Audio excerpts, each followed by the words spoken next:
Welcome to the most lively spot of Zagreb, Dolac Market. Dolac is one of the famous symbols of the Croatian capital. It's the place where people can buy fresh and homemade groceries or just mingle. Good food and enjoying life are an important part of Croatian lifestyle, but what more is there to see here? Just a few steps away from the Dolac Market is the main square and a popular meeting place in Zagreb, under the clock. Of course, when I arrived to Zagreb, Dolac Market and the main square to the Bala Jelačića were the first places which I visited. Day by day, I was learning more about this city when I met local guide Josepa, which showed me a lot of hidden and interesting places in Zagreb. Many people, even the locals, don't know that in Zagreb we have one of the most magical addresses that exists outside of the fiction and movies world. Inspired by Harry Potter and his lane from where he goes to Hogwarts, to the school, it's 9 3/4 for the train to Hogwarts. We have 49 3/4, a few steps away from our main market, Dolac. And many people don't know it, but it's the only address that it was allowed to be changed to have a bit of magic in the middle of our city center. Little further away are graffiti in honor of historically important people. As many of you already know, Croatia is homeland of Nikola Tesla, inventor of alternating current electricity, and many more. Whenever you take a pencil that has inside a pen that has ink inside, think about Zagreb and think about Croatia, because a gentleman who was not Croatian but was living here and invented it here was called Slavoljub Penkala.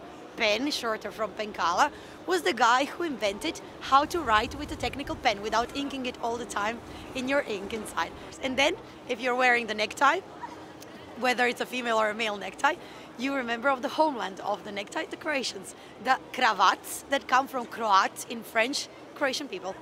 This is something you can read from tourist guides, but the best thing is always to listen to people. For example, what some Erasmus students like and what are their favorite spots. I know places in center. I like too much. There are many coffee bars, and yeah. This is my favorite spot.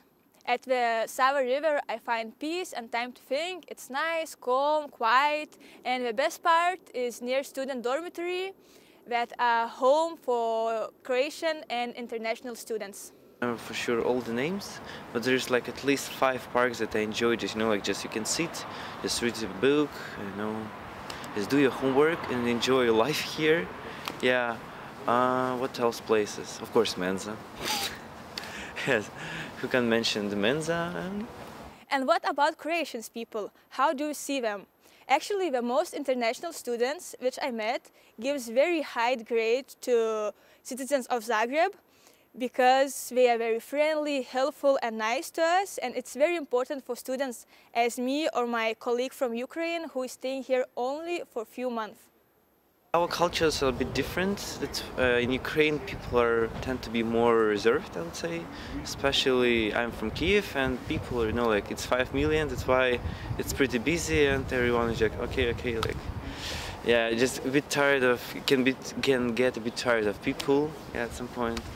Yeah, but basically here it's much more cozy.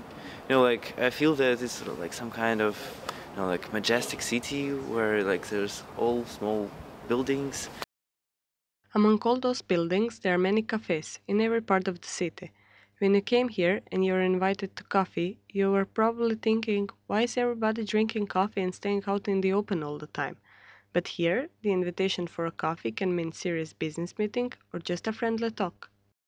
We have blended, I think, the best. In general, we are a big blend. That's why we're good in sports also. We have blended the tradition coming from the Austrians, Italians and the Turkish. The Austrians have brought us the first fancy coffee shops to Zagreb, which were really elegant. You had a dress code when to enter inside. It was very, very fancy. The Turkish were always drinking black coffee, so dark coffee that is very strong, so you can't drink it very fast.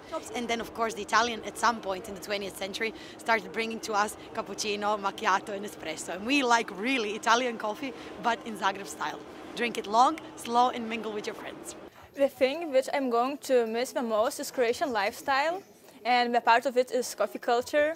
I really got used to drink coffee, try different type of coffee, and sometimes I'm even doing my homeworks at coffee places, but the most important thing is enjoying the company.